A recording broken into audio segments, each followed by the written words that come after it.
दर्शनाद्वरितदंसी वंदेनाथ गुरुजना core करसेना जिना साक्षात सुरत।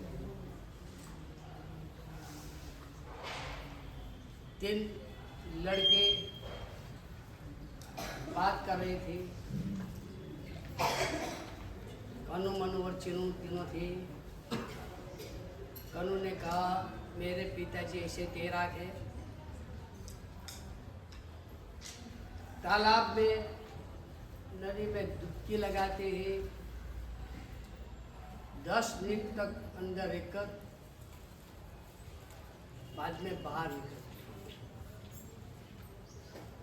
तब मनु ने कहा उसमें कौन सी बड़ी बात है, मेरे पिताजी ऐसे तैराक है, यहाँ डुबकी लगाते हैं, वहां से बाहर।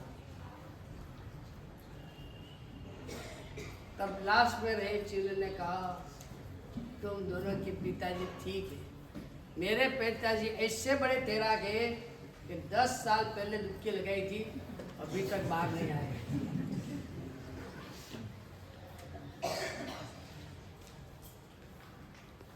देरासर पूजा दर्शन करने जाते हैं, प्रभु भक्ति में ज्यादातर लोग डुबकी लगाते हैं। कोई 5 मिनट में बाहर आ जाता है, कोई 15 मिनट में बाहर आ जाता है। 3 दिन की शिविर ने इसीलिए रखी है कि ये प्रभु भक्ति में हमको ऐसा डूब जाना है, कभी बाहर ही नहीं आना। तो इसके हिसाब से ही अगर प्रभु के साथ नाता रिश्ता जोड़ो। एक जैन ने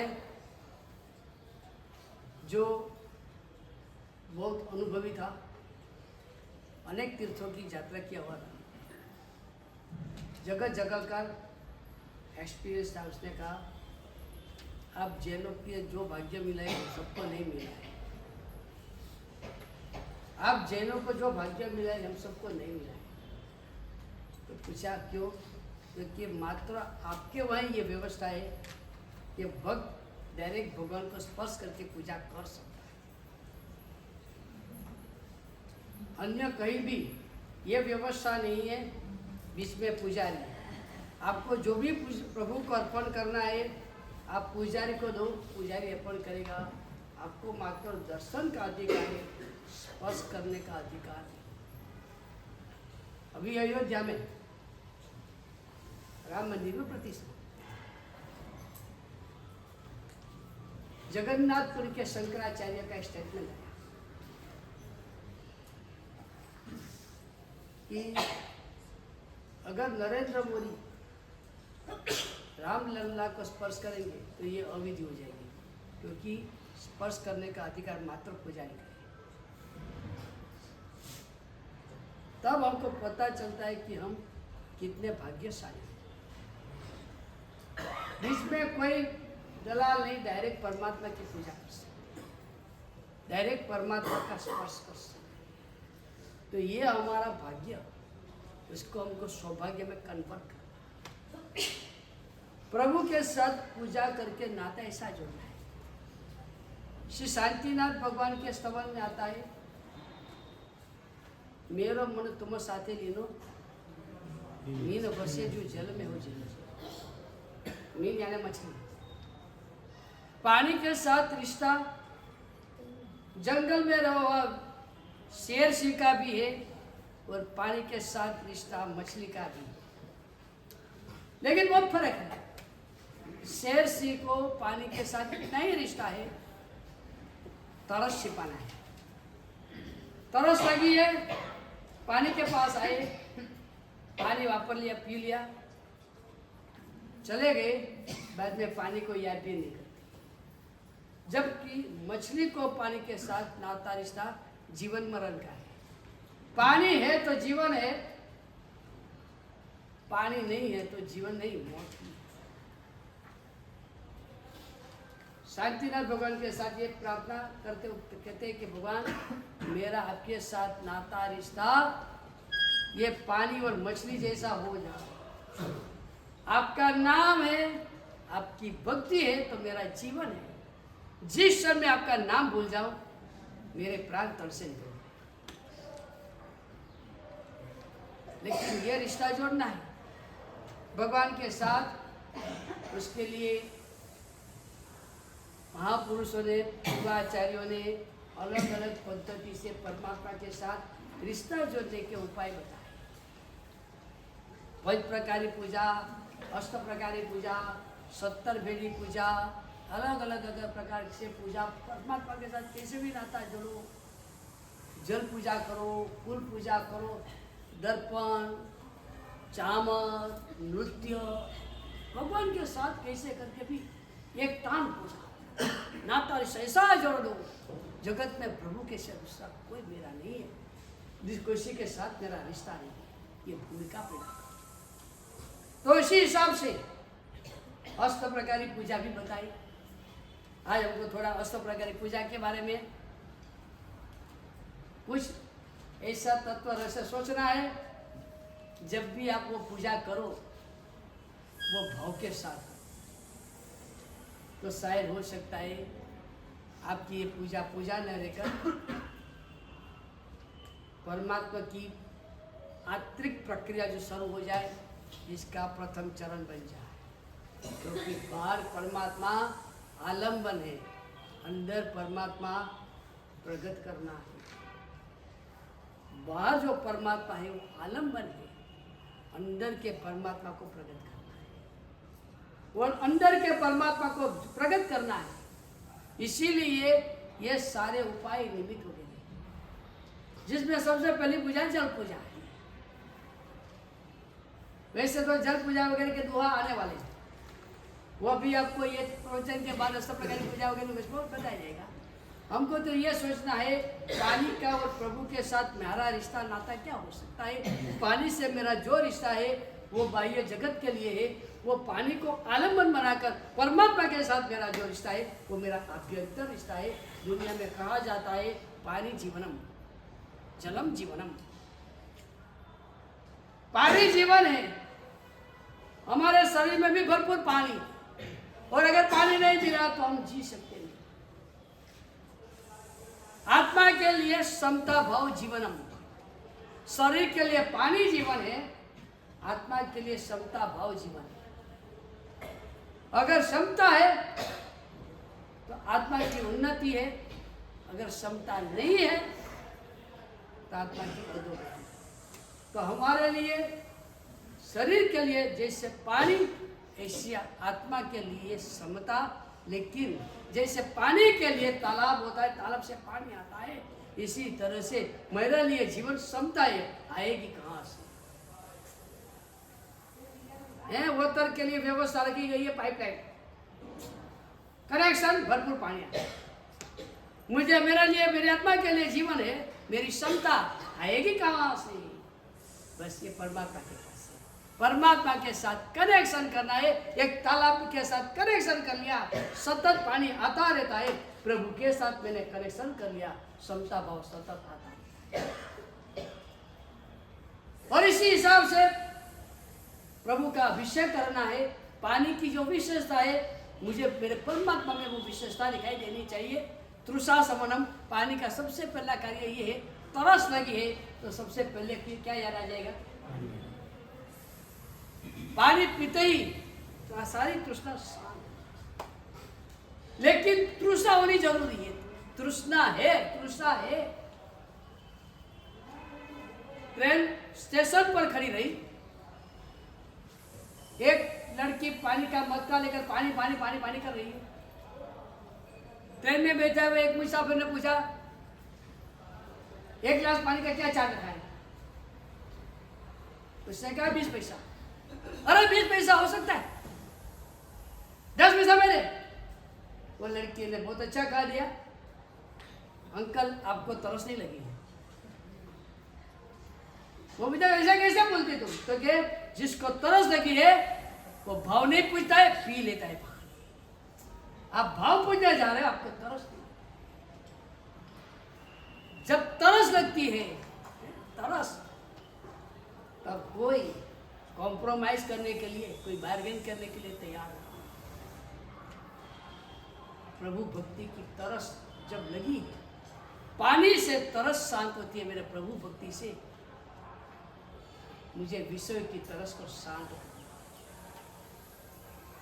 पानी की अपेक्षा सहरा के रेगिस्तान में रहने को पता है, एक सुल्तान एक संत के पास गया, संत को बताई मेरी कितनी बड़ी समृद्धि है, कितना बड़ा राज्य साम्राज्य, कितने कितने राज्यों को अटैक करके मैंने मेरे राज्य में शामिल कर लिया है, मेरा इतना विशाल राज्य और मेरे इतने सारे भंडार भरे हुए। संत ने पूछा, अगर तू रेगिस्तान में भूला पड़ गया, सहरा के रेगिस्तान में तू भूला पड़ गया, सखत तरस लगी है तेरे को, भयंकर तृष्णा लगी है, वहां एक भाई जिसके पास पानी है वो आए, तूने कहा अरे भाई मुझे गिलास पानी दे दे, अरे आधा गिलास तू दे, आधा गिलास पानी दे दे। वो कह रहे मोहब्बत का नहीं है पानी, ये आधा गिलास पानी का भी चार्ज लगता है, शेरा का रेगिस्तान है। बोल तू क्या चार्ज देगा? राजा को पूछा, राजा ने कहा मैं सम्राट हूँ, सुल्तान हूँ, तू मुझे पानी पिलाने में तेरे को चाय वो दे दूंगा। तो कैसा नहीं, निश्चित करो क्या देगा। सुल्तान को संत कहते कि अगर उसने कहा आधा गिलास पानी चाहिए तो तुझे आधा राज्य देना पड़ेगा, तैयारी। और सुल्तान क्या करोगे आप? तो क्या दे दूंगा भाई, मौत नजदीक आ रही है तो मरने के बचने के लिए आधा गिलास पानी के लिए मैं आधा राज्य दे दूंगा। मान की तेरे को पूरे गिलास की तरस लगी और कहता है कि पूरे गिलास का चार्ज पूरा राज्य है, क्या करेगा? अरे पूरा राज्य दे दूंगा, चिंता रहूंगा तो वापस कुछ अड़चन हो सकता है, अगर एक गिलास पानी उस परिस्थिति में मिलता है तो मैं पूरा राज्य देने के लिए तैयार हूँ। सुल्तान किस बात का अभिमान कर रहा है? तेरे राज्य की कीमत एक गिलास पानी है। बात यह है जिसको तरस है उसको पानी कैसा संजीवन लगता है, और जिसको पानी संजीवन लगता है वो पानी के लिए क्या नहीं कर सकता है। पानी का सबसे पहला काम ये है, अनंत काल से हमको विषयों की जो तरस लगी आज तक मिटी नहीं है, भयंकर तरस। सहरा के रेगिस्तान में क्या तरस लगती है, इससे तो बड़ी तरस हमको अनंत काल से विषयों की लगी हुई है। ये विषयों की तरस को शांत प्रभु तेरी भक्ति कर देती है।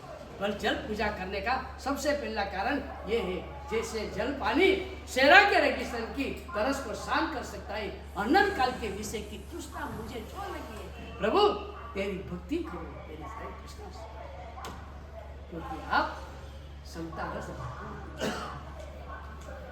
जल पूजा इसका पहला निमित्त है विषय तृष्णा को शांत।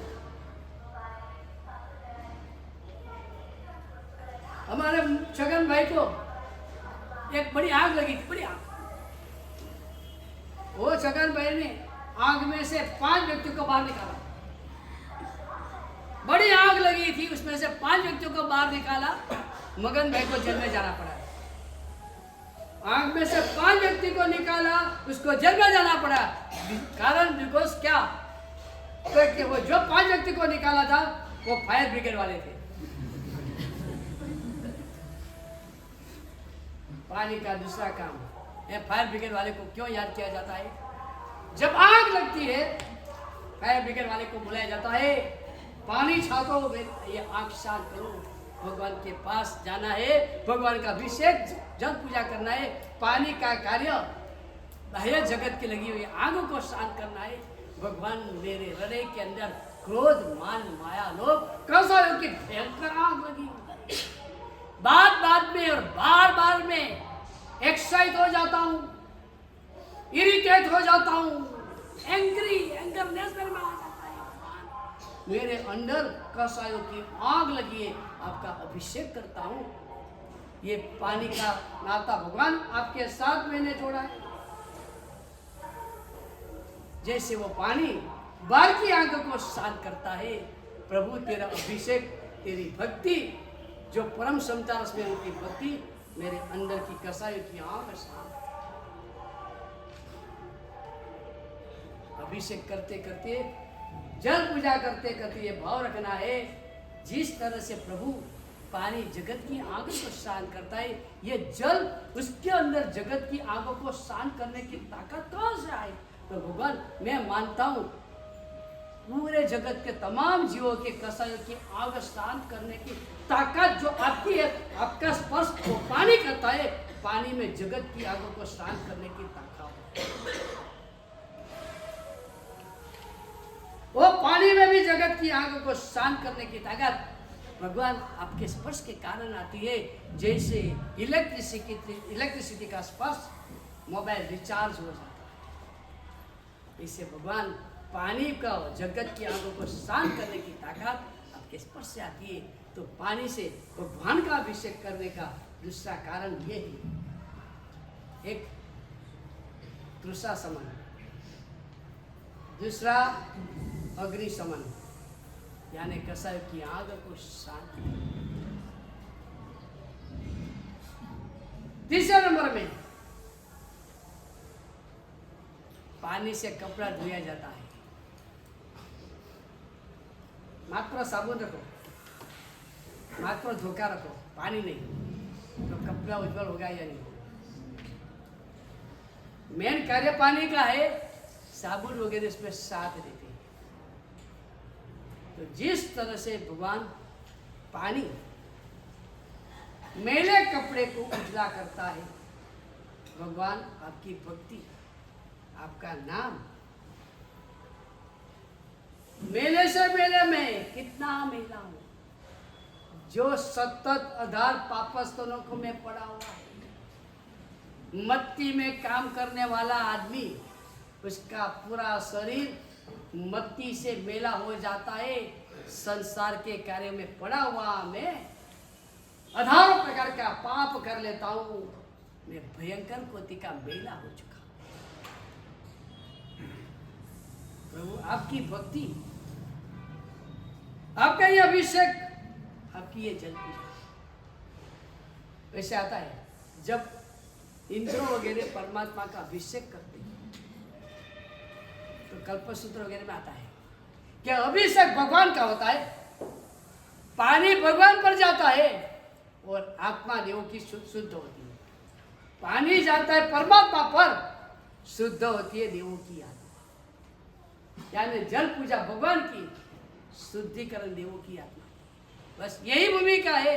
प्रभु आपकी भक्ति करूं, आपका अभिषेक करूं, आपका जल पूजा करूं, मेरे अंदर में अधर पापस्थानकों की मिथ्यात्व, अवृत्ति, प्रमाण, प्रसाय, योग, 5 प्रकार के पाप स्थानों की जो सतत गंदगी जा रही है, वो गंदगी मेरी शुद्ध है। वैसे कहा है शरीर में से 9 प्रकार से गंदगी बाहर निकलती। ये शरीर गंदा है। हमारा स्नान पूजा क्यों करना है? साधु तो स्नान पूजा नहीं करते, स्नान नहीं करते, आपको स्नान क्यों करना? ये शरीर स्वच्छ होता ही नहीं है। एक बात समझ लो, स्नान करने से शरीर निर्मल स्वच्छ हो गया, होता ही है। 9 प्रकार की गंदगी से बना हुआ ये शरीर है, उसकी 9 प्रकार से गंदगी बाहर ही निकलती है, सतत बाहर निकलती रहती है। आप कहीं भी हाथ डालो शरीर पर, मैल निकलेगा। वो कितना भी स्नान करो, घिस के स्नान करो, स्नायम पुनर्विपुनः स्नाति शुद्धा भी रख, बार स्नान करते रहो। वो मछली 24 घंटा स्नान करती है। कितना? मछली 24 घंटा स्नान करती है। वो देखो, आपको 24 घंटे के बाद मछली को बाहर निकालो, मछली की जो दुर्गंध आती है ना, ऐसी किसी की नहीं आएगी। 24 घंटे पानी में रही हुई मछली, अगर उसको बाहर निकाला गया और उसकी जो दुर्गंध छूटती है, पानी से स्वच्छता नहीं, तो फिर क्यों स्नान करना? क्योंकि एक प्रतीक है शरीर का स्नान, ये एक प्रकार की प्रतीक है। 2 लोटा पानी डाल दिया शरीर के ऊपर, पर एक मन में मान लेना है कि भाई शरीर शुद्ध हुआ, ये एक प्रतीक है। मुझे ये बाहर पानी से शरीर शुद्ध करना, ये तो मैं एक प्रतीक के रूप में कर रहा हूँ। प्रभु के साथ में पास जाकर मुझे मेरा मन शुद्ध करना है। प्रभु के पास जाकर मुझे मेरा मन शुद्ध करना है, इसके प्रतीक एक झलक पानी से शरीर का स्नान करना है। पानी से शरीर का स्नान बाथरूम में करते हैं, दोबारा में जाकर प्रभु का अभिषेक करके मन को शुद्ध करना, वो मंदिर में करते। तो तीसरा नंबर का कार्य है मलिनता से स्वच्छता की ओर जाना है। बहुत मलिन है अपनी आत्मा, अनेक प्रकार के पाप भावों से सतत मलिन हुई हमारी आत्मा है। उस आत्मा को निर्मल करने के लिए परमात्मा भक्ति है तीसरा कार्य। पहला दूसरा सम्मान, दूसरा अभिनव, तीसरा मेल स्वच्छता, मलिनता का नाश, चौथा पानी नहीं है तो कोई फसल नहीं है। खेत में जो कुछ भी उगता है उसके लिए मेन रीजन क्या है? समय पर पानी मिलना चाहिए। पानी मिलता है तो खेत में फसल तैयार होती है। अगर पानी नहीं है तो कोई फसल तैयार नहीं होती। भगवान तुम्हारा अभिषेक करता हूँ और मेरी आत्मा में शुभ भाव की फसल पैदा हो, मेरे आत्मा में शुभ पुण्यों की फसल तैयार हो, उत्तम कोटि का पुण्य मेरे में सतत पैदा हो रहे। इसीलिए भगवान आपका जल पूजा, आपका अभिषेक करता हूँ। मेरी तृषा का शांति हो जाए, मेरे कसायों की शांति हो जाए, मेरी सारी मलिनता दूर हो जाए, मेरी आत्मा में अनेक प्रकार के पुण्यों की कमाई हो। तो ये जल पूजा वैसे देखा जाए तो एक एक पूजा के लिए एक एक प्रवचन हो सकता है। देखिए अब कुछ में जाना। दूसरे नंबर में आता है चंदन केसर पूजा। ये दूसरे नंबर की पूजा, खास करके मुख्य रूप में चंदन शोभा के लिए, सुंदरता के लिए केसर में शामिल किया जाता है। मुख्य है चंदन पूजा। चंदन के साथ प्रभु का नाता है। चंदन में शीतलता है, चंदन में सुगंध है, स्वभावगत है। चंदन की एक विशेषता है वासी चंदन कप्पो, जो साधन से चंदन को छोला जाता है। चंदन के लकड़े को छोलने के लिए जो साधन यूज किया जाता है वो चंदन को छोलता है, चंदन उसको सुवासित करता है। वो चंदन को छोड़ने का काम करेगा, चंदन उसको सुवासित करने का काम। बस प्रभु के साथ आपस ये कनेक्शन जोड़ना है। ये चंदन में शीतलता कहाँ से आई, ये चंदन में सुगंध कहाँ से आई, ये चंदन में उपसर्ग कष्ट करने वाले को भी सुवासित करने की ताकत कहाँ से आई? वो भगवान आपके स्पर्श के प्रभाव से। वो गौशालो भगवान धन धन धन करके आया, आपके साथ कितना कठोर व्यवहार किया। जिसको आपने तेजोलेशा सिखाई थी, उसने पहले आपके 2 शिष्यों को तेजोलेशा से खत्म किया और उसके बाद में आपके ऊपर भी तेजोलेशा। लेकिन भगवान आप चंदन थे, उसने आपको तेजोलेशा से भस्मीभूत करने का प्रयत्न किया। आपने इसको कठोर शब्दों सुनाकर जीवन के अंत समय में सम्यक का दान देकर सुभाषित करने का काम। जिसने आपके ऊपर उपसर्ग किया उसको अपने सम्यक का दान किया। यह चंदन की भूमिका, जिसने मुझे छोड़ने का काम किया मैंने उसको सुभाषित।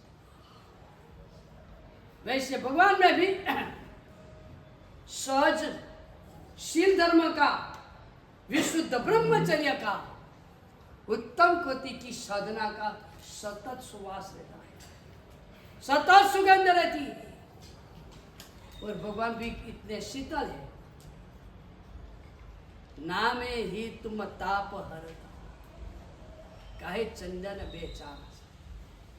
चंदन की क्या ताकत है? चंदन को तो घिसना पड़ता है, लगाना पड़ता है, तब जाकर शीतलता रहता है, वो भी शरीर में क्षण भर के लिए। लेकिन भगवान आपके तो नाम में भी ताकत है, नामे ही तुम ताप कोपा नलप जावत दुर्जन मथुर वचन अरणी नाम जपू जल धारती हाँ तुझे मानो डूबा। भगवान आपके नाम में भी एक ताकत है कि सारे क्रोध की जो आग लगी थी शांत हो जाए, मन शीतल शीतल शांत। पर कितना भी क्रोध आया है, जिनको बहुत क्रोध आता है, बार बार क्रोध आता है, बार बार क्रोध आता है, मानो कि उसके पास क्रोध का बहुत बड़ा घोड़ा है, जब भी चाहो तो ये हाजिर ही है, हाजिर ही है। आप निमित्त दो या नहीं दो, आप निमित्त दो या नहीं दो, और लीली छगन भाई पर धान धान गुस्सा हो रही। कुछ छगन भाई की गलती होगी, उसके नाम पर जो धान धान धान। छगन भाई पूछते हैं कि मामला क्या है? वो बेचारे छगन भाई को काम सौंपा था गेहूं का आटा पीसने के लिए, वो बेचारा पीसकर आए भी थे। रसोड़ा में थी लीली बहन और बाहर आई थी, वही आटा में से रोटी बनाई थी और बाहर आई थी, और धनाधन छगन भाई का लेफ्ट राइट लेने का शुरू कर दिया। मैं आपको पूछती हूँ, जवाब दो, जब आप आधा पिसा में गए थे तो आपकी नजर कहाँ भटकती थी? कौन सी लड़की पर नजर भटकती? छगन भाई के मैं नहीं, मैं कोई लड़की को देख नहीं रहा था भाई, कोई लड़की नहीं।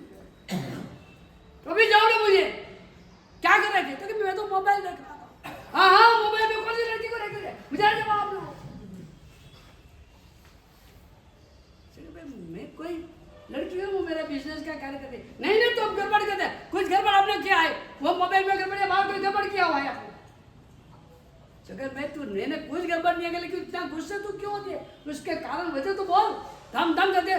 जरूर कुछ गड़बड़ आपने किया है, ये आता से मैंने रोटी बनाई, सारी की सारी रोटी जल गई, जरूर मुझे लगता है कि आपने आता था।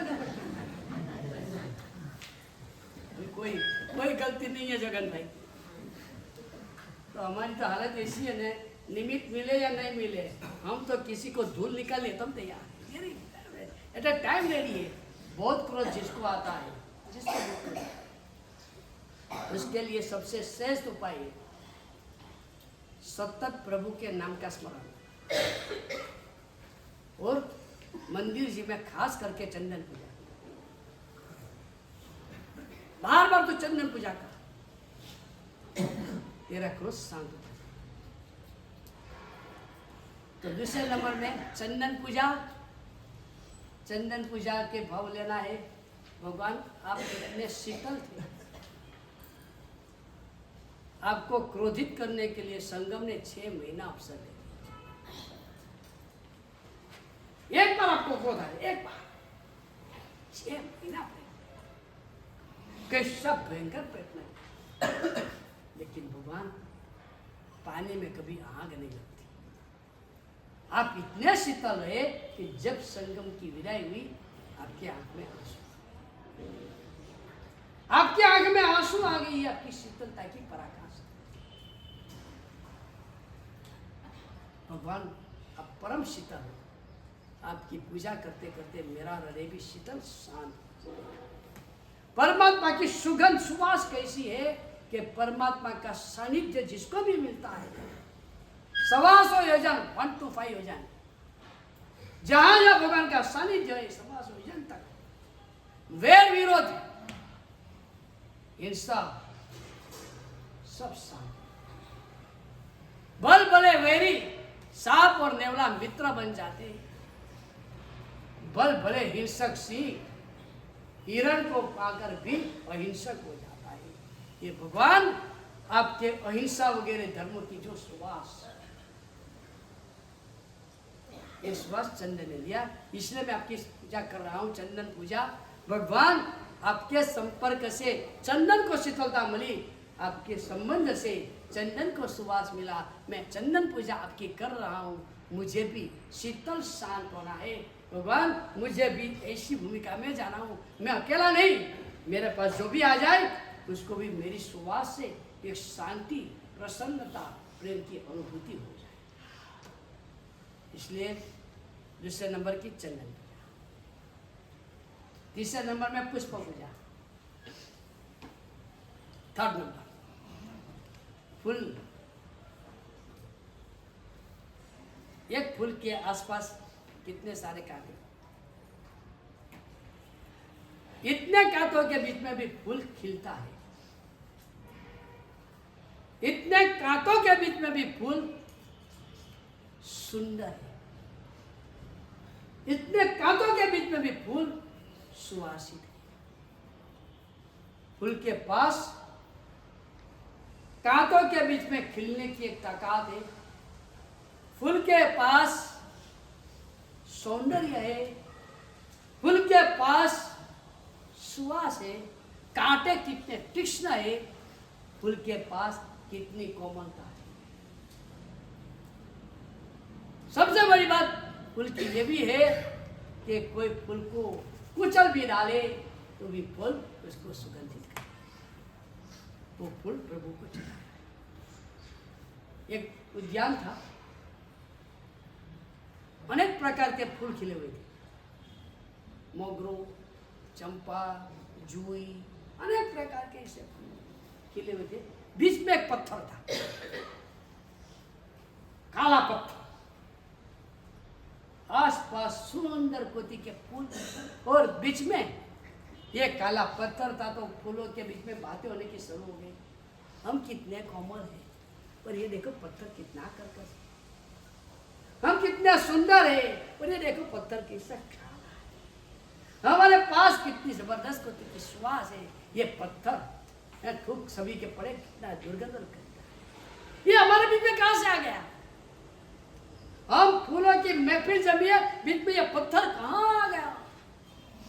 सारे फूल पत्थर की निंदा कर रहे थे।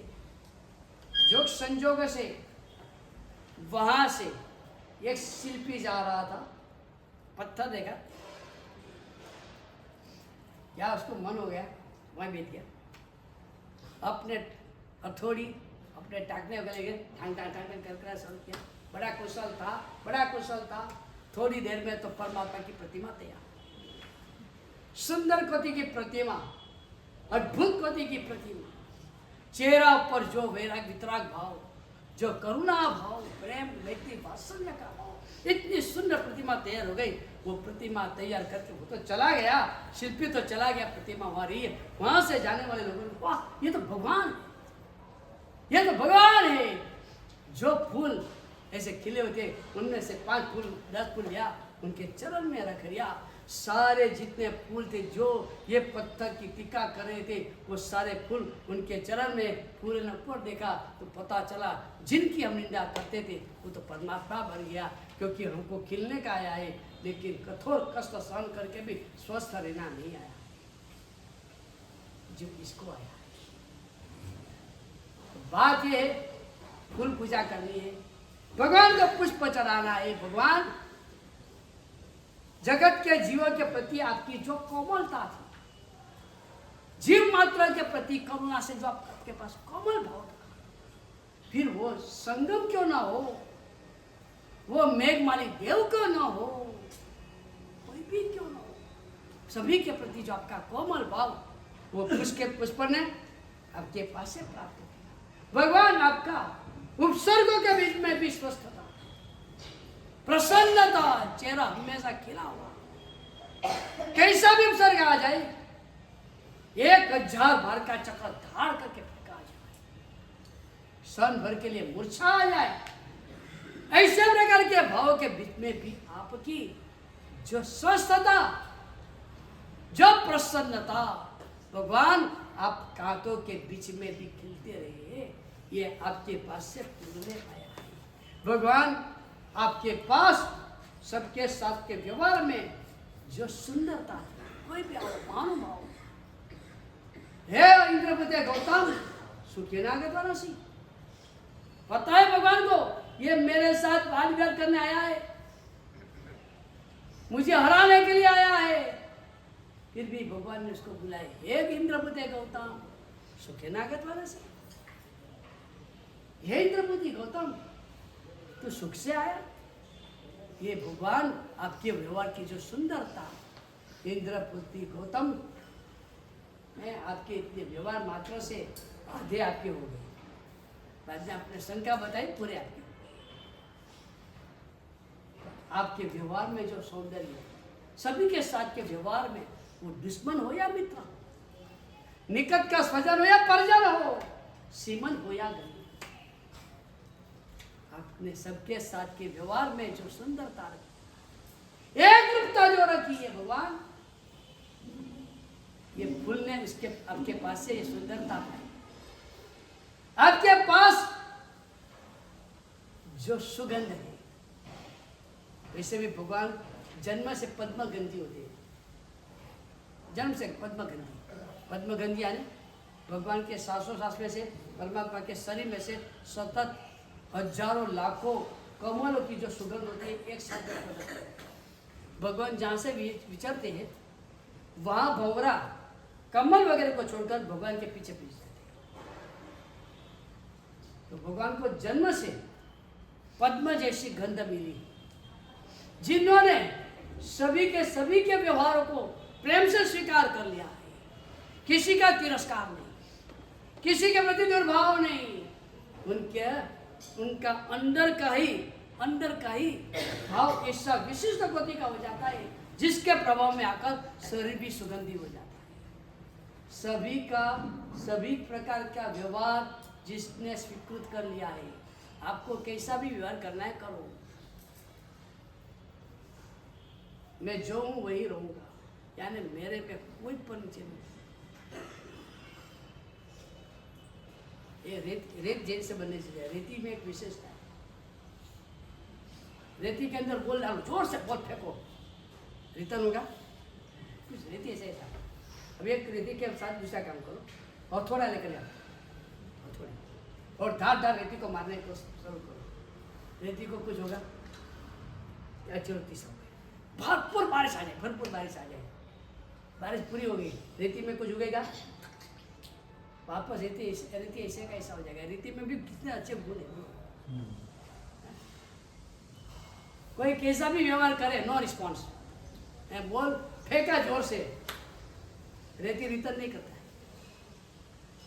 रेती को थोड़ा से मारने भी आया, रेती को पूछे तू ठोकते जा, तू थक जाएगा, मुझे तो कुछ होने वाला नहीं है। भगवान के ऊपर कितना भी उपसर्ग करो, भगवान के तू थक जाएगा, मुझे तो कुछ होने वाला नहीं। कितनी भयंकर घटनाओं की बारिश हो जाए, रेती कहते मुझे कोई घटना के साथ कोई लेना नहीं। तो बात ये, भगवान उसको हम फूल चढ़ाते हैं, हमको कहते भगवान आपके हृदय में जीव के प्रति जो कोमलता है, आपको फूल चढ़ाता हूँ, मेरे में वो कोमलता है। मैं तो कितना कठोर हूँ, कोई थोड़ी भी भूल करे तो उसकी धूल निकाल देता हूँ, वो फिर सगा लड़का क्यों ना, इसी में तो लड़का मेरे से नाराज हो जाता है, इसी कारण पत्नी डाइवोर्स लेती है, इसी कारण माता पिता कहते थे मेरा लड़का नहीं है, इसी कारण पार्टनरशिप हो जाते थे, इसी कारण मेरी दुकान में ग्राहक नहीं आता है, व्यापारी मेरे साथ नाता रिश्ता रखने के तैयार नहीं है, कोई शेख मुझे नौकरी देने के लिए तैयार नहीं, क्योंकि मेरा सभी के साथ का व्यवहार इतना कठोर। भगवान आपकी फूल पूजा करता हूँ, ये कठोर में मुझे कोमल, सभी के प्रति मेरे हृदय में कोमल भाव। भगवान आपकी फूल पूजा करता हूँ, जब किसी के साथ भी व्यवहार करना हो तो मेरा व्यवहार सुंदर होना चाहिए, सुंदर, स्वार्थ से भरा हुआ नहीं, सुंदर, उसको पसंद आ जाए ऐसा व्यवहार। भगवान मुझे आपकी फूल पूजा करनी है, मेरे में भी उत्तम गुणों की सुवास पैदा हो। भगवान मुझे आपकी फूल पूजा करनी है, उपसर्ग, कष्ट, विघ्न, टेंशन, चिंताओं का कितना भी बार आ जाए, मेरा चेहरा हमेशा। भगवान मुझे आपकी फूल पूजा करनी है, कोई मुझे कुचलने भी आ जाए मैं उसको मेरे गुणों से प्रभावित करूँ। आपकी फूल पूजा करूँ तो मुझे ये सारे गुण प्राप्त हो। तो ये फूल पूजा क्या क्या लेना है फूल पूजा से? प्रभु की कोमलता, प्रभु की सुंदरता, प्रभु की सुवासिता, प्रभु की प्रफुल्लितता, यानी विपरीत परिस्थिति में भी खिलते रहने का। और कोई कुचल भी डाले नहीं, मस्ती कर बरकरार रहे, उसको भी प्रभावित करे। ये हमारी फूल पूजा। पहले नंबर में जल पूजा, दूसरे नंबर में चंदन पूजा, तीसरे नंबर में चलो ये अंदर 3 अंग पूजा हो गई। अभी बाहर 5 प्रकार से बाहर की पूजा।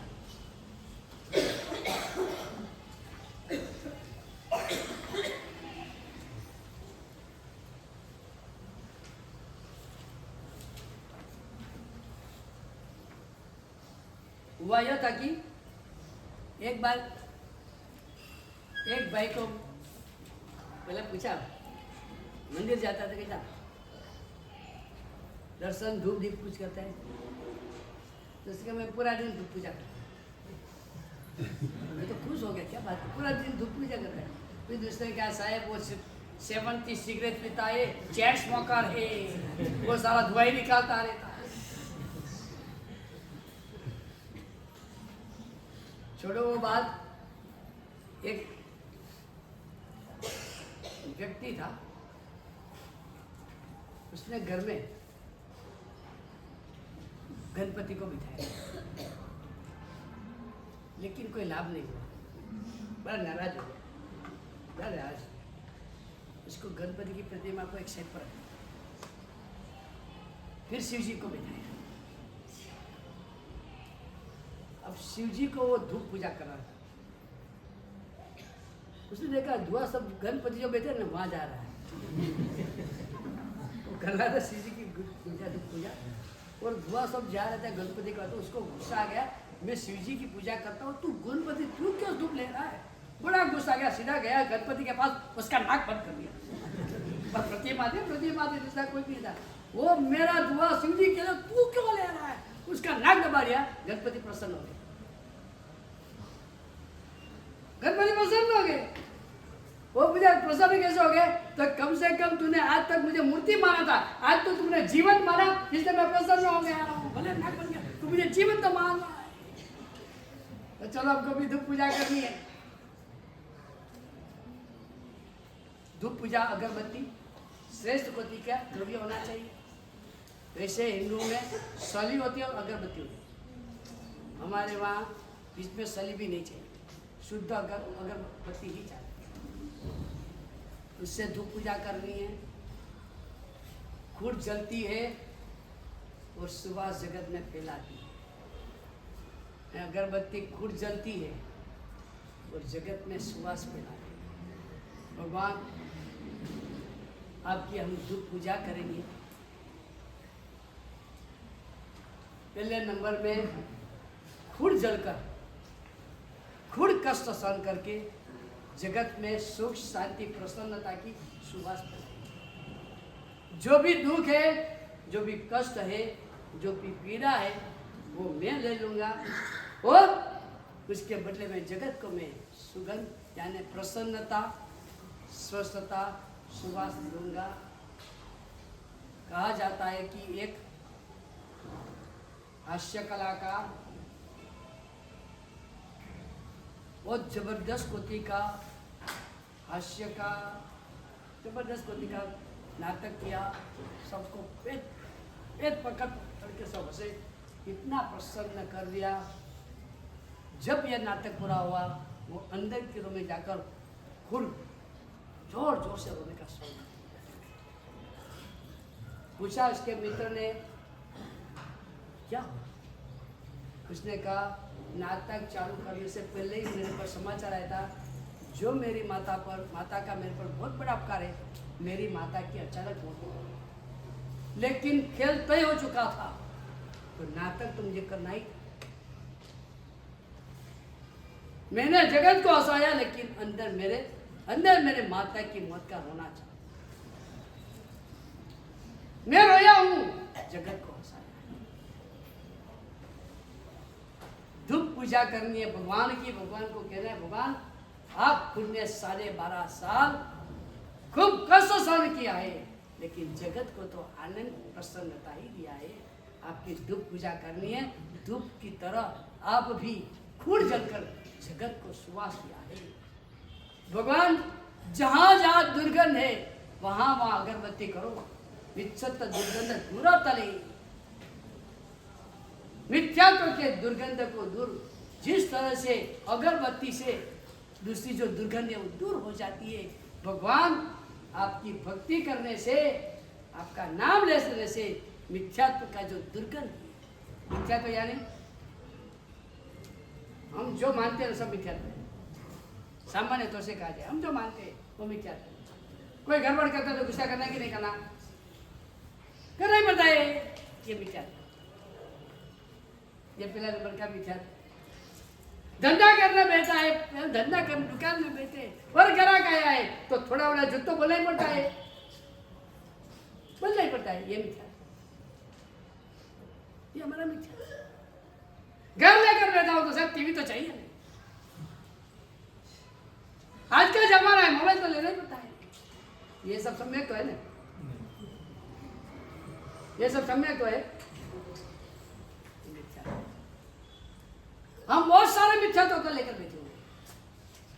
भगवान को कहना है, आपकी जो पूजा करता हूं, मेरे मिथ्यात्व का जो दुर्गंध है, जो मेरे जीवन को डिस्टर्ब करता है, दूसरे के साथ के रिलेशन को डिस्टर्ब करता है, मेरे जीवन को डिस्टर्ब करता है, दूसरे के साथ मेरे रिलेशन को डिस्टर्ब करता है, मेरी प्रसन्नता और मेरी शांति को डिस्टर्ब करता है, और अगर परलोक की बात करो तो मेरी सदगति को डिस्टर्ब करता है। ऐसा जो मिथ्यात्व का दुर्गंध है वो दूर करो। भगवान आपकी धूप पूजा करता हूं। तो चौथे नंबर की पूजा, 5वें नंबर में दीपक प्रगटाने का है। दीपक यानी ज्ञान, अंधेरा दूर करता है वो दीपक। जो अंधेरा दूर करे उसका नाम है दीपक। खुद को प्रकाश और जगत को प्रकाश। भगवान आपने केवल ज्ञान पाया, खुद का अंधेरा दूर किया, जगत का अंधेरा किया। और जिन्होंने प्रभु का शासन पाया है, प्रभु के पास से ज्ञान पाया है, मैंने आपको जो मैंने सुन लो बिना जाने से पहले, व्याख्यान 10:15 बजे पूरा होता है, शिविर चल रही है, बीच आना है तो पूरा बैठना, नहीं तो नहीं आना। जो गए बहन को भी बोलना, वो सुनने के लिए तैयार नहीं है।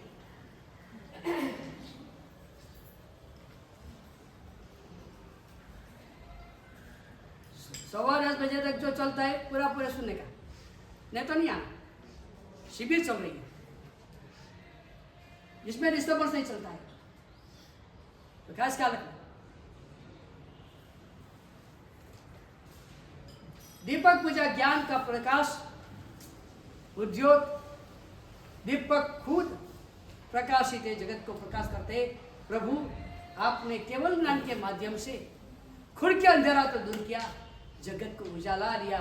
हाँ, जिन्होंने प्रभु का शासन का ज्ञान पाया है वो श्रद्धा की अपेक्षा से केवल ज्ञानी है। श्रद्धा की अपेक्षा से भगवान ज्ञान से केवल ज्ञानी है, हम श्रद्धा से केवल ज्ञानी। यानी भगवान आपने अपने ज्ञान में जो देखा है, आपने अपने ज्ञान में जो पाया है, मैं उसके सबके प्रति श्रद्धा करता हूं। यानी श्रद्धा से मैं भी क्या हो गया, जो मैं नहीं जान सकता हूं, मैं मेरे ज्ञान से नहीं जान सकता हूं, मैं मेरी श्रद्धा से जान सकता हूं। बोलो, आप जान सकते हो धर्मास्तिक कहाँ है? हम नहीं देख सकते, हमारा ज्ञान का विषय नहीं, लेकिन हमारा श्रद्धा का विषय है। पूरे 14 राजलोक में धर्मास्तिक है।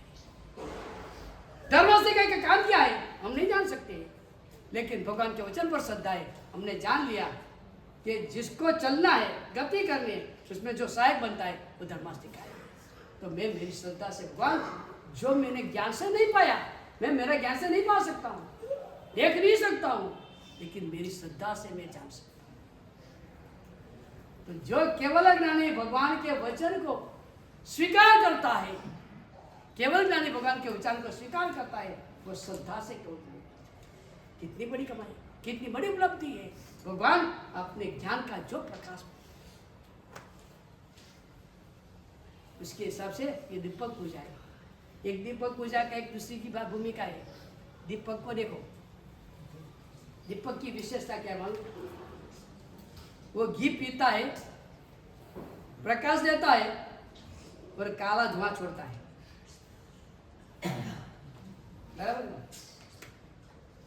भगवान कहते संसार के सभी प्रकार के सुख साधन, संसार की सभी प्रकार की अनुकूलताएं, संसार में जो भी मिली है सुविधाएं, सब दीपक है।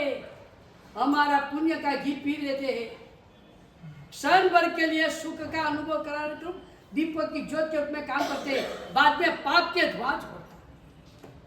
घी पीना और धुआं छोड़ना, घी पीना और धुआं छोड़ना, पुण्य खा जाना और पाप का धुआं छोड़ना, संसार के हर एक विषय, संसार के हर एक साधन दीपक जैसे है। ऐसे दीपक भगवान आपको चढ़ा दिया तो हमको विश्वास है वो भी धुआं केसर रंगी हो जाएगा। हमारा पुण्य प्रभु आपके चरण में हो जाएगा, तो उसके बाद में जो प्रगत होगा वो भी हमारे लिए कल्याणकारी। तो 5वें नंबर में दीपक पूजा, 7वें नंबर में अक्षर पूजा। कल कहा था होमवर्क करना चाहिए, एक भी चावल का कण टूटा फूटा नहीं होना चाहिए। अक्षर, हम बोलते कुछ और करते कुछ, सुर भी अखंड बोलते हैं लेकिन ये इसके लिए लेसन करना चाहिए। अक्षत है या अखंड है, और अक्षत श्वेत है। अक्षत की तीसरी विशेषता है वो उगता नहीं है, ध्यान को उगता है, अक्षत नहीं उगता है, श्वेत है और अखंड। भगवान आप अरूह, संसार में वापस जन्म लेकर उगने वाले नहीं। भगवान आपके शुभ परिणाम, शुभ व्यवसाय, आपके करुणा भाव अखंड है, कभी भी उसमें टुकड़ा नहीं हुआ है, खंडित नहीं हुआ है। आपकी शुभ भावों में कभी भी ब्रेक नहीं आई। और भगवान आप हमेशा शुक्ल लेस्या वाले नहीं, जो परमात्मा के भाव में शुक्ल लेस्या में, जो स्वार्थ के भाव में सब कृष्ण लेस्या बराबर विभाग। जो स्वार्थ में है वो कृष्ण लेस्या में है, जो परमार्थ में है वो शुक्ल लेस्या में है। जिसको भविष्य में भरपूर पुण्य चाहिए उसको परमार्थ करना है, जिसको भविष्य में बार बार हैरान होना है, डिस्टर्ब होना है, अनेक प्रकार के प्रॉब्लम के बीच में फंसना है, उसको स्वार्थी होना है। जिस समय मेरे मन में स्वार्थ आया, सभी प्रकार के पाप कर्मों को मैं बांध रहा हूँ। जिस वक्त मेरे हृदय में पुण्य पाप का भाव आया, सभी प्रकार की पुण्य की प्रकृति में बांध रहा हूँ। एकदम सिंपल ये भूमिका है। तो भगवान को अक्षत पूजा, अक्षत करते वक्त ये भाव लाना है, भगवान आप अपनी लेस्या से श्वेत थे, यानी परमार्थ के भाव में थे, मुझे भी परमार्थ का भाव दो। भगवान आपका भाव कभी भी खंडित नहीं हुआ है, आपकी करुणा कभी खंडित नहीं है। ऋषभदेव भगवान की बात करो तो ऋषभदेव भगवान की करुणा भावना कहाँ तक चली? पूर्व के तीसरे भाव में से करुणा भाव स्टार्ट हुआ, वहाँ का पूरा भाव 33 सागरोपम अनुत्तर देवलोक, उसके बाद में मनुष्य भाव में 83 लाख पूर्व गृहस्थावास, दीक्षा लिया, 1000 वर्ष चारित्र पर अखंड करुणा, आपकी अखंड करुणा। और भगवान आप भी संसार में कभी नए जन्म लेने वाले, वो अक्षत पूजा करना है, फिर उसमें सात्या वगैरह है। चलो नैवेद्य पूजा, 7वें नंबर की नैवेद्य पूजा। नैवेद्य में घी, भरपूर घी वाली 3 चीज होनी चाहिए मुख्य रूप से, घी, आटा या मावा जो भी हो, और शक्कर, तब जाकर नैवेद्य होता है मिठाई के रूप में। वैसे तो नैवेद्य पूजा में एक बात ये भी आती है, पानी का गिलास और घर में बनाई हुई रसोई, घर में जो रसोई बने इसका एक थाल और पानी का गिलास प्रभु को अर्पण करना, वो नैवेद्य पूजा मानी जाती है। लेकिन चलो रोज की नैवेद्य की पूजा बात करो, मिठाई की होनी चाहिए, घर में बने हुई मिठाई होनी चाहिए। इसमें 3 चीज़ें, पानी मुख्य मिश्रण, घी, शक्कर और मावा, 3 चीज से नैवेद्य पूजा होती है। घी की तरह सम्यक दर्शन है, मावा की तरह सम्यक चारित्र है, और शक्कर की जगह पर ज्ञान है। सम्यक्त्व यानी स्नेह भाव जगत के प्रति। कोई भी आराधना को स्वादिष्ट करता है ज्ञान यानी शक्कर, और मूल तत्व है मावा यानी मूल तत्व है चारित्र। तो शक्कर चाहिए, घी चाहिए, मावा चाहिए, सम्यक दर्शन चाहिए, सम्यक ज्ञान चाहिए, सम्यक चारित्र चाहिए। भगवान आपकी नैवेद्य पूजा करता हूँ, 3 गुण मेरे में आ जाए। नैवेद्य यानी शरीर को रुष्ट पुष्ट करने, नैवेद्य इसमें जो मिठाई चढ़ाई है रुष्ट पुष्ट शरीर को कर सकता है। भगवान आपकी नैवेद्य पूजा करो, मेरी आत्मा पुण्य से और पवित्रता से रुष्ट पुष्ट। लास्ट फल पूजा, मांगे शिव फल त्याग। सब गड़बड़ करते हैं, शिव फल का त्याग।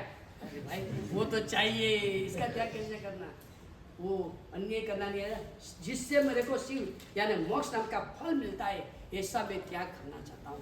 फल पूजा का तात्पर्य है कि भगवान जो भी मैं कार्य करूं उसका फल आपको अर्पण करूं। कार्य मेरा, फल आपको।